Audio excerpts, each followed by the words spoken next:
Students, welcome again to my channel. बेटा कक्षा 8 का आज हम अध्याय 13 करेंगे, सीधा और प्रतिलोम समानुपात, कार्य पुस्तिका में। ठीक है, शुरू करते हैं। और शुरू करने से पहले मैं बताना चाहूँगी, जिन बच्चों ने अभी तक चैनल को सब्सक्राइब नहीं किया है तो ज़रा जल्दी से कर लीजिए, ताकि मेरे लेक्चर आपको डायरेक्ट नोटिफिकेशन के माध्यम से मिल जाए। ठीक है भाई, चलिए आगे चलते हैं। बेटा ये क्या कहता है, एक पेन की कीमत 3 रुपये है। ठीक है भाई, एक पेन की कीमत 3 रुपये। मीना को कुछ पेन खरीदने, अगर 2 पेन खरीदती है तो कितने खर्च करने होंगे भाई? सिंपल सी बात है, 2 पेन खरीदने हैं तो ये रहे 6 रुपये खर्च करने होंगे। अब नीचे दी गई सारणी को भरकर देखें कि यदि मीना अलग अलग संख्या में पेन खरीदती है तो उसे कितने रुपये देने होंगे। ठीक है, तो भाई देखते हैं हम मीना को कितने रुपये देने पड़ेंगे। ये देखिए भाई, एक पेन, थोड़ा सा और ऊपर कर लेते हैं, अच्छे से दिख जाएगा भाई। एक पेन जो है हमारा वो 3 का है, तो 2 पेन 6 के, 3 9 के, 4 12 के, 5 15 के, 6 18 के, 7 21 के, 8 24 के, 9 27 के और 10 30 के। यहाँ ये लिख रहा है बढ़ती हुई पेनों की संख्या। जब पेनों की संख्या बढ़ रही है इधर से ऐसे, तो कीमत भी बढ़ती जा रही है। तो ये कहता है कि इस प्रकार के संबंध को हम सीधा या अनुक्रमानुपाती संबंध कहते हैं। भाई एक चीज़ बढ़ने लग रही है और दूसरी भी साथ साथ बढ़ती चली जाए तो वो सीधा संबंध कहलाता है। आगे देखते हैं, ये कहता है आओ इन उदाहरणों को देखें और करें। भाई ये कुछ उदाहरण हैं, इनको देखते हैं। एक परिवार में एक सदस्य महीने भर में 1/2 किलोग्राम यानी आधा किलोग्राम चीनी का प्रयोग करता है। तो यहाँ पर इसने संख्या दे दी कि भाई 2 कितने का करेंगे, तो आधा का दुगना कर दो भाई, 1 किलो आएगा। यहाँ 1.5 कर दिया भाई, ये मैंने 1 मिनट। ये देखिए, ये आपका बिल्कुल सही है कि एक व्यक्ति आधा किलो चीनी का प्रयोग करता है, तो हमारे 2 व्यक्ति करेंगे भाई 1 किलो का, 3 करेंगे 1.5 का, 4 व्यक्ति करेंगे 2 किलो का, 5 व्यक्ति करेंगे 2.5 का और 6 व्यक्ति करेंगे 3 किलोग्राम चीनी का प्रयोग। तो ये सही उत्तर होगा, जिसको आपने देखकर अपनी वर्कबुक में भर लेना है। अब आगे चलते हैं अगले पृष्ठ पर। क्या परिवार के सदस्यों की संख्या और उपयोग की जाने वाली चीनी की मात्रा का संबंध सीधा या अनुक्रमानुपाती है, हाँ या नहीं? और कारण दो। तो हाँ बिल्कुल। क्यों? क्योंकि वे सदस्यों की संख्या बढ़ने के साथ साथ चीनी की मात्रा भी बढ़ रही है। और आगे चलते हैं, एक कार 30 किलोग्राम प्रति घंटा की रफ्तार से चलती है, तो नीचे दी गई सारणी को पूरा करो।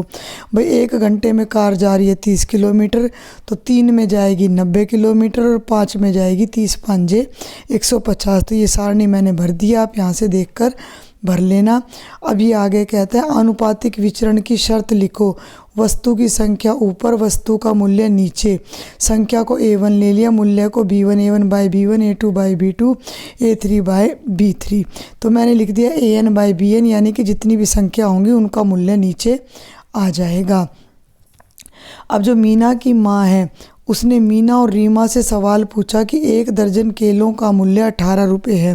भाई 1 दर्जन का मतलब क्या होता है? 12 केलों का मूल्य 18 रुपये है, तो 8 केलों के कितने रुपए देने होंगे? समझ में आ गई बात? भाई 12 केले 18 के आ रहे हैं, तो 8 कितने के आएंगे? तो दोनों ने अलग अलग तरीके से करा, ध्यान देना ज़रा।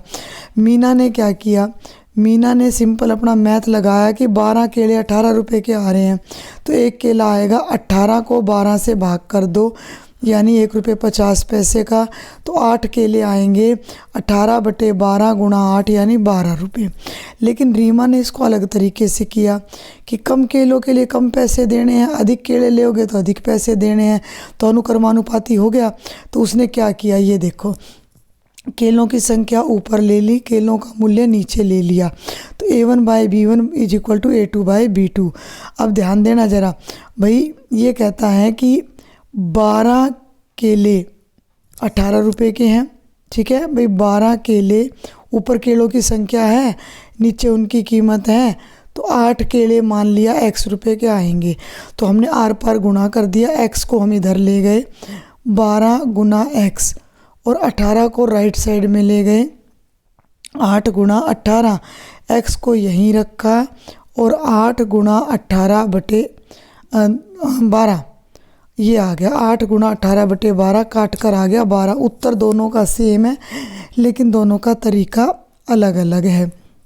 अगले पेज पे आ जाओ।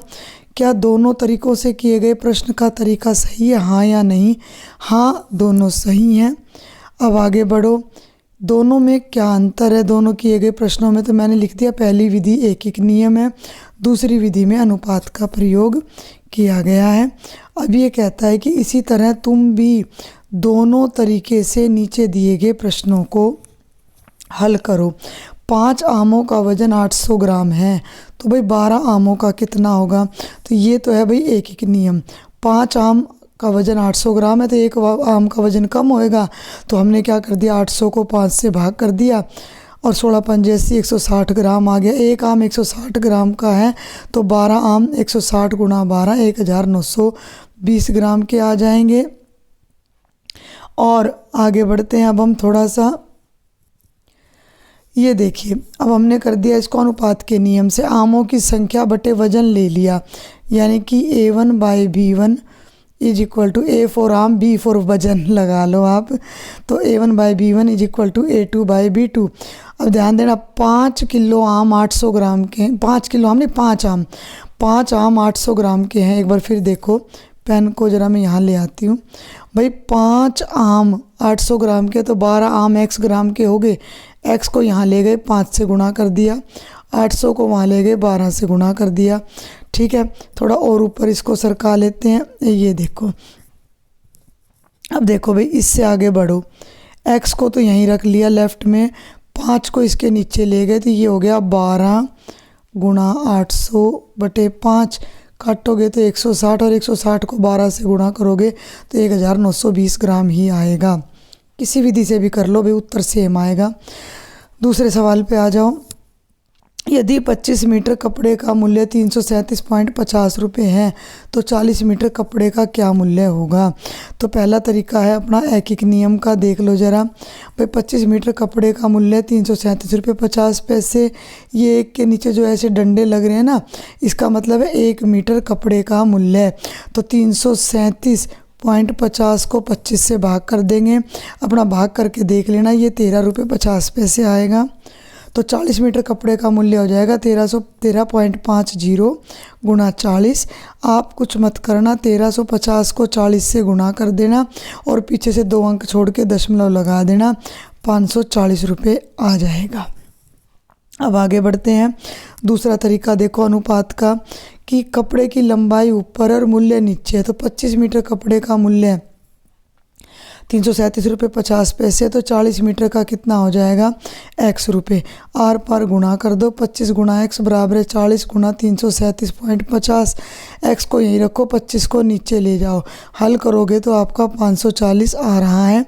और ये पूरा मैंने यहाँ हल किया हुआ है, इसकी दशमलव हटाकर नीचे मैंने 100 लगा दिया है। दूसरे के ही दूसरे भाग पर आ जाओ। 1620 रुपये में उसी प्रकार का कितनी लंबाई का कपड़ा खरीदा जा सकता है? तो मूल्य ऊपर लिख दिया, मैंने लंबाई नीचे लिख दी। ध्यान देना जरा, एक बार वापस चलो, कि 40 मीटर कपड़ा 540 का आ रहा था। इसी बात को मैंने यहाँ यूज किया कि 540 रुपये में आ रहा है 40 मीटर कपड़ा, तो 1620 रुपये में जितना कपड़ा आएगा उसको x मान लिया और अब आर पार गुणा कर दो। 540 को यहाँ ले जाओ और 40 को यहाँ ले जाओ, तो ये तो हो गया 540 गुणा x बराबर 1620 गुणा 40। x को तो यहीं रखा और 540 को नीचे ले आए।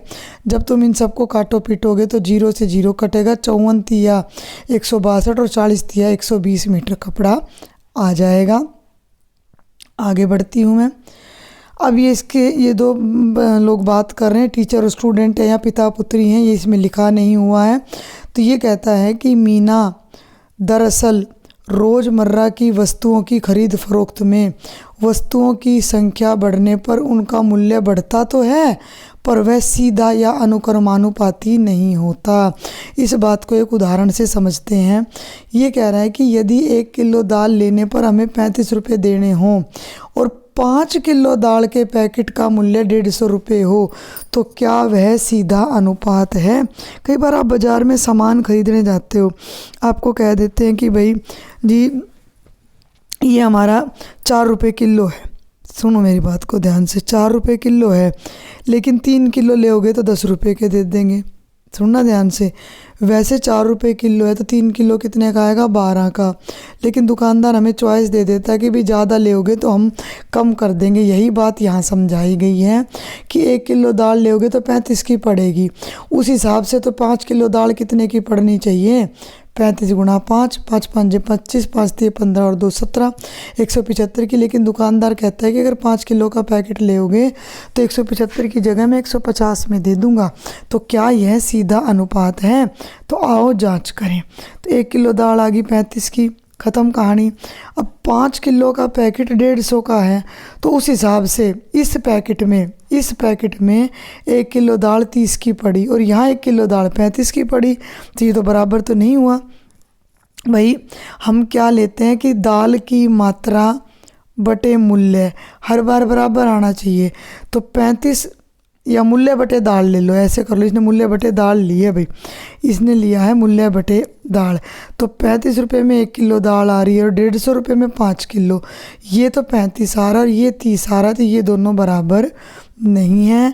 तो यही बात ये किताब वाला कह रहा है कि बाज़ार में ज़्यादा वस्तुएं लेने पर कुल मूल्य पर छूट मिल जाती है, तब हमारा संबंध सीधा अनुक्रमानुपातिक नहीं होता। नीचे कुछ स्थितियाँ दी गई हैं, उन्हें देखकर बताओ कि कौन कौन से उदाहरण सीधे अनुक्रमानुपाती हैं। चलो भाई देखते हैं। एक पैंट शर्ट की कीमत 300 रुपये है और 3 पैंट शर्ट की कीमत 800 रुपये है। क्या ये अनुपाती हैं। भाई एक की तो आ गई 300, 3 की है 800। अब इसमें से एक की कीमत निकालो तो 800 बटे 3 आएगी, जो कि 300 बटा 1 के बराबर नहीं है। तो यह अनुक्रमानुपाती नहीं है। आगे बढ़ते हैं। भाई अगर लेक्चर आपको समझ आता है ना, तो एक छोटा सा बटन है नीचे सब्सक्राइब लिखा हुआ है, उसको प्रेस कर लो।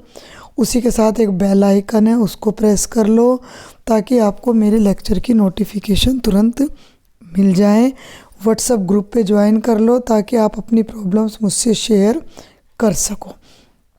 चलिए, मोहन 8 मिनट में 240 शब्द टाइपराइटर से टाइप करता है। तो आधा घंटा का मतलब 30 मिनट में। तो ये कहता है कि 30 मिनट में ये करता है 700 शब्द। क्या अनुक्रमानुपाती है। तो उत्तर तो मैंने यहाँ लिख दिया नहीं।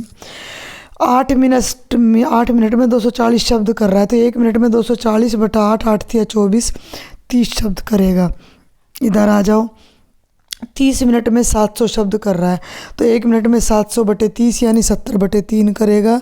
तो ये 30 बटा 1 और 70 बटा 3 बराबर नहीं है, तो यह अनुक्रमानुपातिक नहीं है। आगे बढ़ते हैं। 5वें प्रश्न पर आ जाओ। अब हम एक और परिस्थिति को देखें। ध्यान देना अब ज़रा इस बात पर आप। 120 किलोग्राम गेहूँ एक आटा चक्की से अधिकतम 12 दिन में पीसा जा सकता है। भाई हम एक आटे की चक्की पे गेहूँ रखा है, वो कहते हैं कि 12 दिन में पीस देंगे। अगर 120 किलोग्राम गेहूँ को 2 आटा चक्कियों में रखें तो अधिकतम कितने दिन में पीस सकते हैं। तो भाई बहुत सिंपल सी बात है। भाई 120 किलो गेहूँ 2 चक्कियों में हम थोड़ा थोड़ा करके रख के आएंगे तो जल्दी पिस जाएगा, तो वो आधा हो जाएगा। एक चक्की की बजाय 2 चक्की हो गई, एक चक्की की बजाय हमारी होगी 2 चक्की, तो 12 दिन की बजाय टाइम लगेगा 6 दिन का। और आगे देखो, अगर 4 चक्कियों में रखें तो चौथा हिस्सा हो जाएगा 3 दिन का। ये कहता है कि 120 किलोग्राम गेहूँ पीसने के लिए आटा चक्कियों की संख्या बढ़ाने पर दिनों की संख्या पर क्या प्रभाव पड़ रहा है। तो दिन की संख्या कम हो रही है, आटा चक्कियों की संख्या क्रमशः किस अनुपात में बढ़ रही है। पहले तो यही समझ लो। पहले एक चक्की थी, फिर दुगनी होगी 2, फिर उसकी भी दुगनी होगी 4 चक्की, यानी कि चक्कियाँ दुगनी हो रही हैं। ठीक है, 1:2, यानी पहले दिन 1 थी तो अगले दिन 2 है, तो दुगनी हो रही है। लेकिन दिनों की संख्या क्या हो रही है, आधी हो रही है, तो साथ साथ मैंने भर रखा है। तो उपरोक्त दोनों आधार पर तुम क्या निष्कर्ष निकाल सकते हो कि चक्की की संख्या और दिन अनुक्रमानुपाती नहीं है बल्कि प्रतिलोम अनुपाती हैं।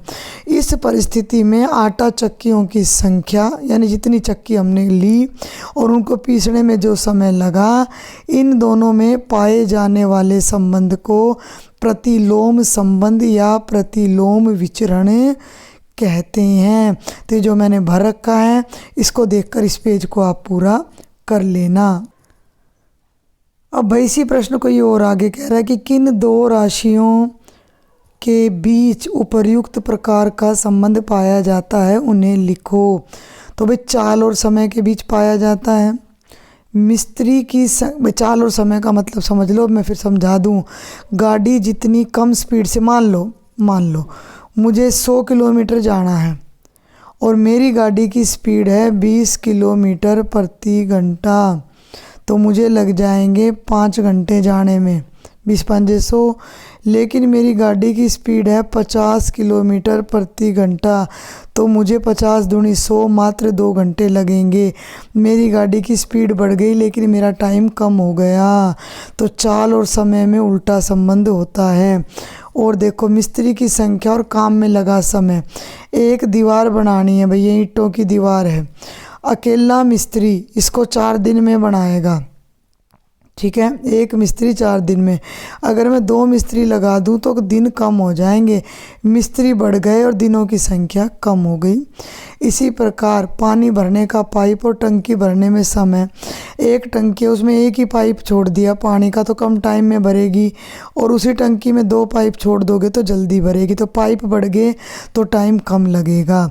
भोजन के लिए व्यक्ति और दिनों की संख्या, मान लो किसी घर में 20 किलोग्राम आटा है और 2 ही आदमी है और वो आटा भैया 10 दिन चल जाता है, सुन लो ध्यान से। लेकिन आदमी हो गए 4 तो आटा आधा दिन चलेगा, यानी 5 दिन चलेगा। और लास्ट, विद्यालय के कालांश की संख्या, कालांश माने पीरियड, कालांश माने पीरियड। भाई आपके स्कूल में 6 पीरियड लग रहे हैं तो उनकी अवधि, मान लो 240 मिनट का आपका स्कूल है तो आपकी अवधि कितनी हो जाएगी, 40-40 मिनट के। लेकिन 8 पीरियड लगाने हैं तो कितने कितने मिनट के हो जाएंगे, 30। पीरियड की संख्या तो बढ़ गई लेकिन उनका जो समय सीमा है वो कम हो गई, तो इनमें प्रतिलोम संबंध पाया जाता है। देखो बस एक ये हम अब लास्ट करेंगे, बाकी अगले लेक्चर में मैं कराऊंगी। अरुण और अरविंद दोनों भाई बहन अपने नए बनाए जाने वाले घर पर जाकर मकान बनाने वाले मिस्त्री से बात करते हैं। बातों बातों में मिस्त्री उनसे क्या पूछता है, ये देखो भाई। मिस्त्री काम कर रहे हैं, बच्चे पूछ रहे हैं। मिस्त्री कहता है कि मैं अकेला इस दीवार को 30 दिन में बना सकता हूँ। यदि 5 लोग मिलकर इस दीवार को कितने दिन में बनाएंगे। अभी मैंने इस तरह का प्रश्न बताया है। अकेला 30 दिन में बनाएगा तो 5 आदमी 6 ही दिन में बना देंगे और 10 आदमी 3 दिन में। अब ये कहता है कि अंकल ये तो 2 सवाल हो गए, अच्छा तुम मिस्त्रियों की अलग अलग संख्या लेकर सारणी बनाओ। तो वो कहता है कि अंकल मैं भी बनाऊं, तो कहता है नहीं, तुम्हें मैं दूसरी सारणी देता हूं। यदि 10 गेंद 30 रुपये में आती हैं तो 6, 4 और 3 गेंदों की कीमत के लिए सारणी बनाओ। उसने उसको बोल दिया कि 10 गेंद 30 रुपये की आ रही हैं तो इतनी गेंद कितने की आएंगी। तो ये गेंद वाला प्रश्न मैं आपको बता देती हूँ। भाई 30 गेंद आ रही हैं भैया 10 रुपये की, सिंपल सी बात है। तो एक गेंद कितने की आ रही है, 3 रुपये की, तो 18। यहाँ से चलो उल्टा कर दिया हमने, 1 मिनट भाई, उल्टा कर रहे हैं। 30 गेंद 10 रुपये की नहीं है, 10 गेंद 30 रुपये की हैं। तो एक गेंद 3 रुपये की, तो 6 गेंद 18 की, 4 12 की, 3 9 की, 2 6 की, 1 3 की। गेंदों की संख्या कम हो रही है तो कीमत भी कम हो रही है। लेकिन अब तुम यहाँ देखो कि 30 दिन में अकेला मिस्त्री 30 दिन में काम करता है, लेकिन 2 मिस्त्री 15 दिन में, 5 मिस्त्री 6 दिन में, 10 मिस्त्री 3 दिन में, 15 मिस्त्री केवल 2 दिन में और 20 मिस्त्री 3/2 यानी 1.5 दिन में काम ख़त्म कर देंगे। तो यहाँ पर 2-3 बातें हैं हमारी 7वें प्रश्न तक कि अरुण और अरविंद ने सारणी तो बनाई परंतु अधूरी पूरी करो। तो पूरी ये मैंने कर दी है, ये मैंने भर रखे हैं। आपकी नोटबुक में वर्कबुक में ये आधी मिलेगी आपको। अब देखो अरुण द्वारा बनाई गई सारणी में जो संबंध है, अरुण वाली सारणी ये है मिस्त्री वाली, तो वो प्रतिलोम है। अरविंद वाली सारणी में सीधा समानुपात है। तो ये आप देख भी लो, एक बार क्रॉस चेक कर लो। अरविंद गेंदों की संख्या है ना, तो सीधा है। तो ये पहले 7 प्रश्न थे, बाकी के मैं अगले लेक्चर में कराऊंगी। लेक्चर पसंद आया हो ज़्यादा से ज़्यादा शेयर करो और भाई सब्सक्राइब ज़रूर कर लेना बेटा, कोई पैसा नहीं लग रहा, फ्री में आपकी सारी पढ़ाई हो रही है। थैंक